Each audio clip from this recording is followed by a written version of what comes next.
Français épargnent encore trop peu pour leur retraite. Pour les inciter à le faire, Bruno Le Maire, le ministre de l'Économie, a annoncé de nouvelles mesures hier en faveur de cette épargne retraite lors des assises de l'épargne et de la fiscalité organisées par l'AFFAIRE, l'association française d'épargne et de retraite, qui compte aujourd'hui 740 000 épargnants et plus de 2 millions de bénéficiaires. Pour en parler, Gérard Beckerman, le président de l'AFFAIRE, est avec nous.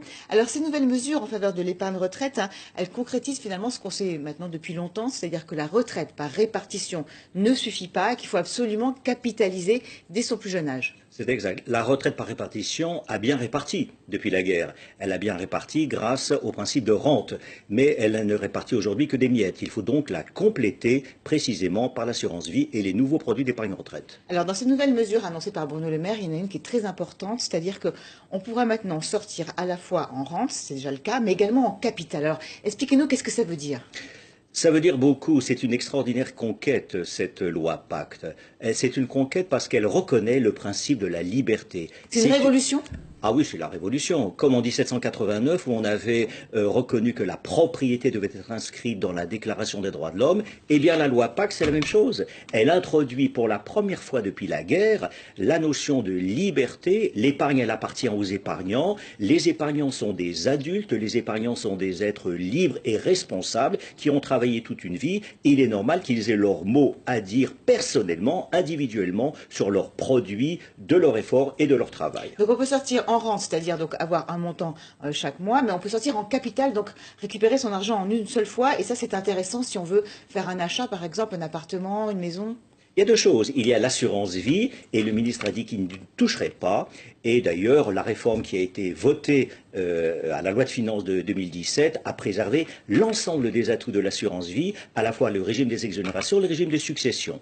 On n'en parle pas dans la loi Pacte. Ce dont il s'agit dans la loi Pacte, c'est une véritable révolution qui introduit la liberté. C'est une conquête, la liberté. Les épargnants seront libres de choisir ou bien la rente, ou bien le capital, pour faire face à tous les aléas de la vie, et en particulier l'aléa de la retraite.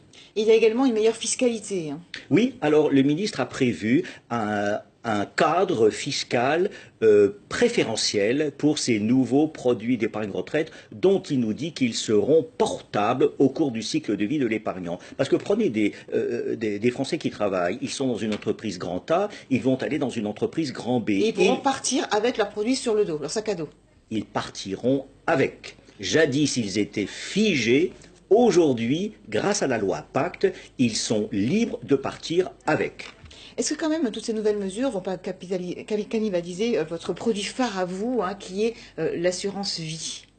Non, c'est comme on ne cannibalise pas, c'est une diversification. Il y a l'assurance vie dont le ministre a dit qu'il n'y touchait pas, et il y a à côté les nouveaux produits d'épargne retraite. Ce n'est pas une substitution, c'est un complément. C'est une diversification de l'offre. Il y a aussi une mesure nouvelle en faveur de ces produits d'assurance vie, ce sont les fonds Euro-Croissance qui permettent d'investir dans des entreprises, et ça va continuer à se développer davantage qu'aujourd'hui. Il le faut. L'idée était celle de notre président il y a 3 ans quand il était à Bercy. L'euro-croissance, c'est un mariage extraordinaire entre la sécurité que nous donne l'assurance vie et en même temps nous permettre de profiter des aléas, des opportunités que nous donnent les marchés financiers. Je mets 1 000 € sur l'euro-croissance, je suis sûr que dans 10 ans, dans 15 ans, dans 20 ans, j'aurai ce capital qui est garanti.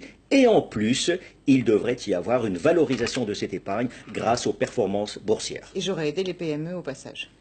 Parce que l'assurance vie doit être citoyenne. C'est aussi un grand credo de la loi Pacte. Il faut que l'assurance vie redevienne responsable, citoyenne et je dirais performante. Merci beaucoup Gérard Beckerman d'avoir été avec nous sur ce plateau. Tout de suite, l'info continue sur LCI.